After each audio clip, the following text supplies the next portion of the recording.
Shalom, shalom, peuple de Dieu. Que ce soir encore, Dieu nous bénisse. Nous allons ce soir encore à la rencontre de notre Dieu. Nous voulons le connaître de tout notre cœur, de toute notre âme. Nous ne pouvons le connaître qu'au moyen, qu'au travers des Écritures.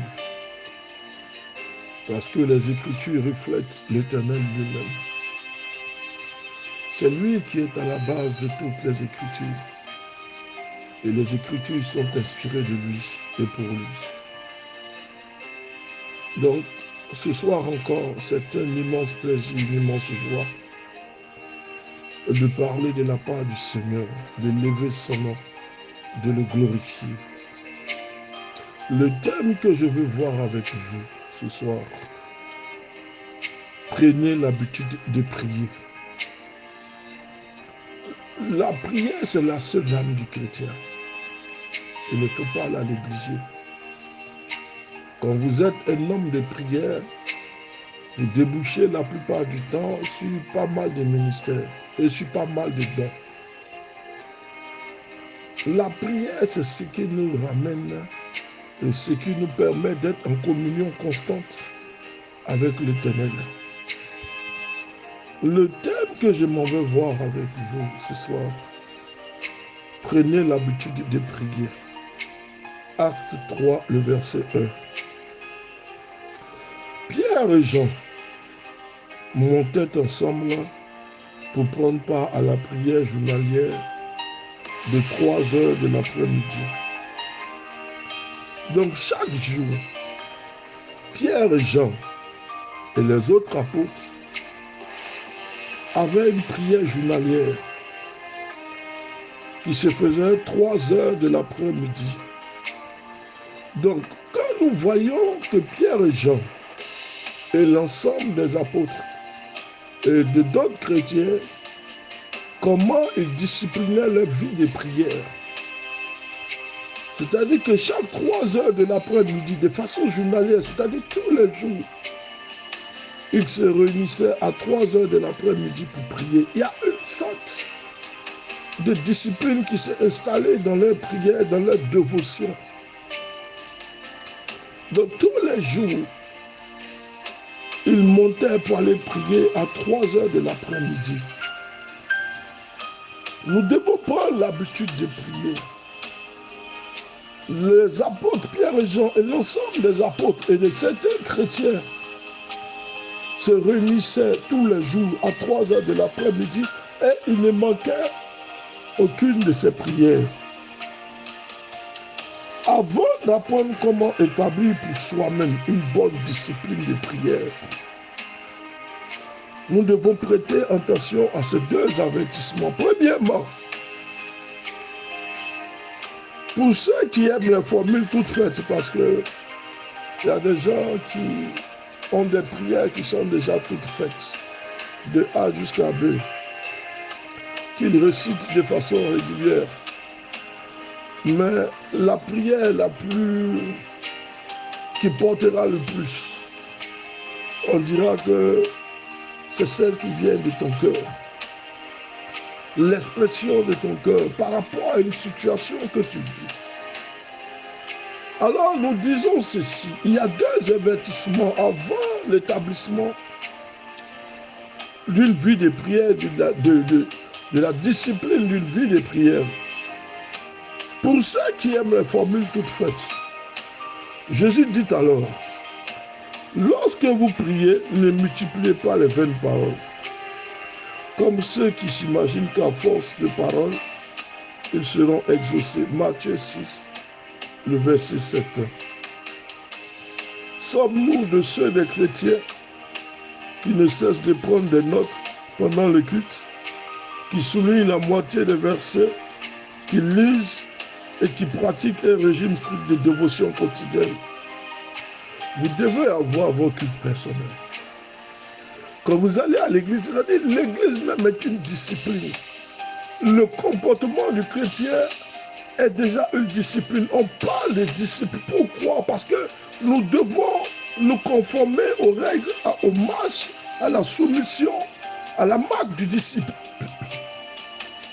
Donc, il doit y avoir une discipline dans tout ce que nous faisons. Notre vie doit être rangée. Nous sommes dans une sorte de discipline chrétienne, spirituelle. Pierre et Jean montaient tous les jours après 3 heures de l'après-midi, tous les jours, de façon journalière. Il ne manquait aucune prière. Donc, la prière doit venir, c'est une expression qui procède de la profondeur de ton cœur. Ce n'est pas un récit tout fait. Mais c'est ton cœur qui va parler, qui va s'exprimer en fonction des besoins que tu vis, des problèmes que tu vis. Donc, quelle est l'heure à laquelle tu pries de façon quotidienne? Quand tu vas à l'église en tant que chrétien, tu dois avoir un cahier, une Bible. Mais tu ne peux connaître de croissance spirituelle si tu n'as pas une vie chrétienne en ordre discipliné. Lorsque tu vas à l'église, tu dois avoir ton bic, ton cahier et ta Bible. C'est qu'un pasteur des assemblées disait, les 3 bébés, le bic, la Bible et ton brouillon sur lequel tu dois travailler. Ta vie doit être une vie de discipline. N'ajoutons pas à notre liste une discipline nouvelle qui concerne la prière. Notre vie spirituelle risque d'être déjà comme une camisole que nous portons de force. C'est vrai que nous devons nous discipliner, mais ça doit être une discipline aussi souple. N'ajoutons pas déjà la discipline des choses lourdes à la discipline que nous nous sommes infligés. C'est comme si nous portons une camisole. Une camisole des personnes, un peu, vous voyez les personnes qui sont un peu dérangées, cette sorte de camisole qu'on leur fait porter de temps en temps. Donc, notre vie spirituelle risque d'être déjà comme une camisole de force. Et cette camisole va exclure toute joie de converser avec Dieu, à l'écouter. La plupart d'entre nous sommes incapables de nous astreindre longtemps à ce genre d'exercice spirituel. Et ceux qui le peuvent finissent toujours par ressembler un peu à des gens bizarres. Parce que c'est des gens qui récitent des formules toujours toutes faites, des rassemblements toujours tout faits. C'est-à-dire que quand tu vas à la prière, tu sais déjà ce sur quoi tu dois prier. Non, la prière doit être faite de la profondeur du cœur. Ce ne sont pas les formules déjà écrites, les formules déjà toutes faites. Non. Mais toi-même, tu peux exprimer ta vie de prière en fonction de ce que le cœur ressent.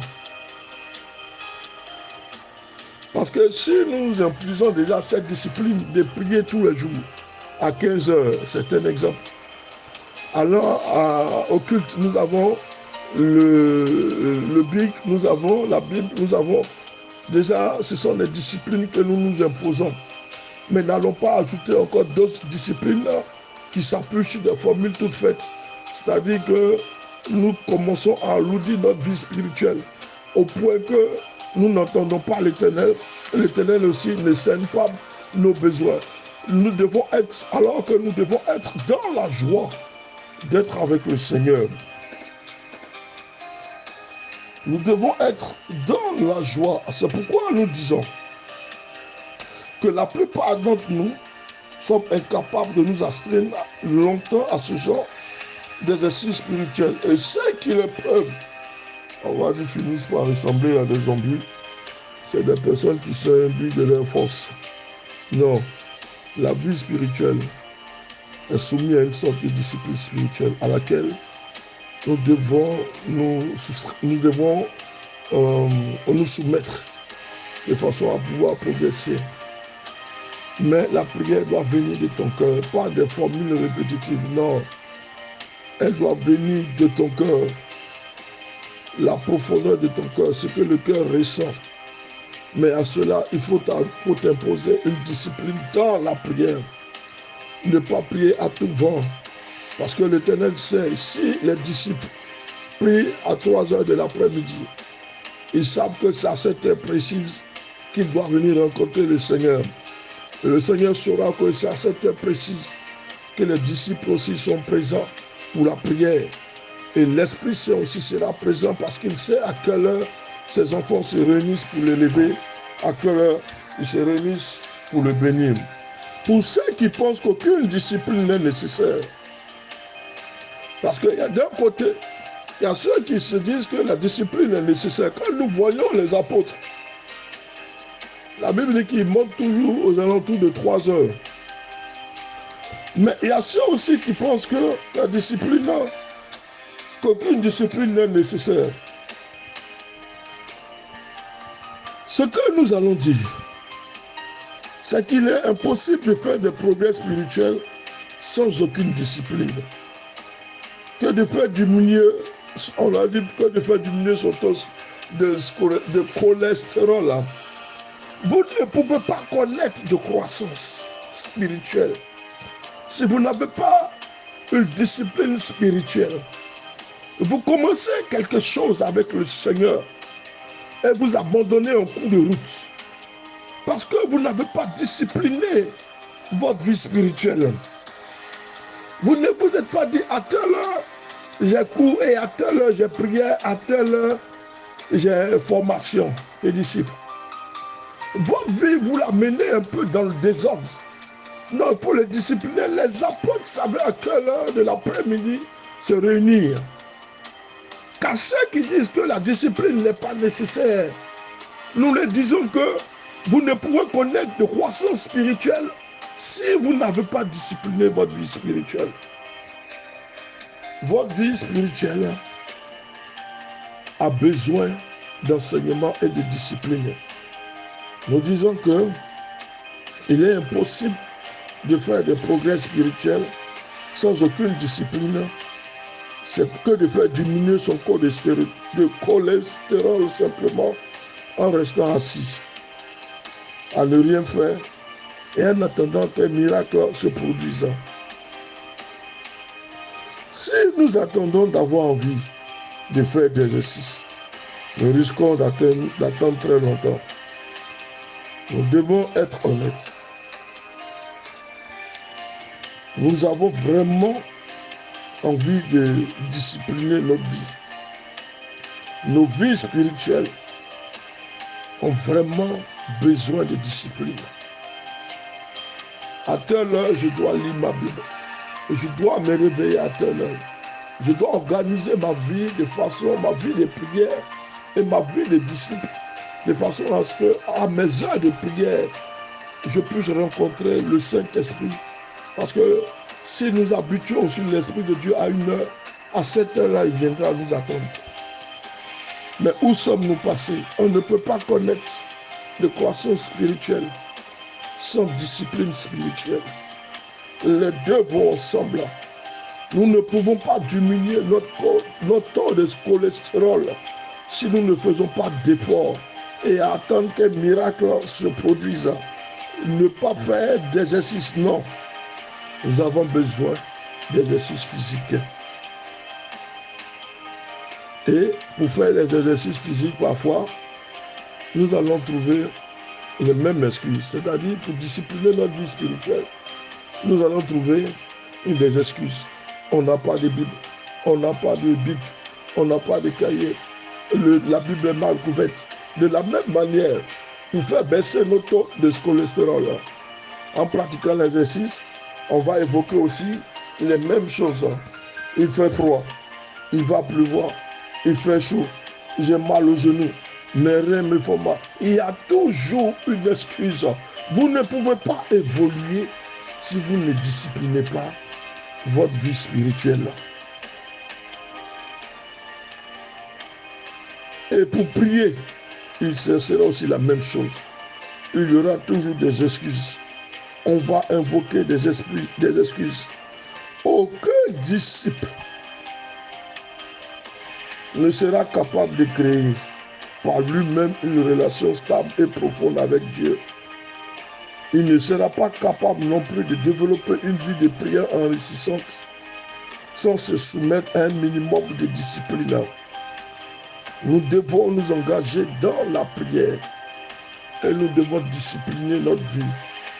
Je dis bien, aucun disciple ne sera capable de créer par lui-même une relation stable et profonde avec Dieu.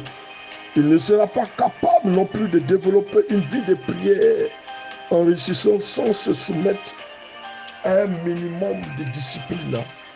La croissance passe par la discipline spirituelle. Que Dieu vous bénisse. Organisez-vous en temps de prière. Organisez votre vie spirituelle.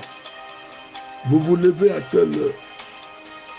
Quand vous allez à l'église, quand vous soulignez les versets, mais quand vous revenez à la maison, est-ce que vous les lisez? Votre temps de prière, organisons notre vie de prière. C'est de là que partira aussi notre croissance spirituelle. Que Dieu vous bénisse, le pasteur Samuel.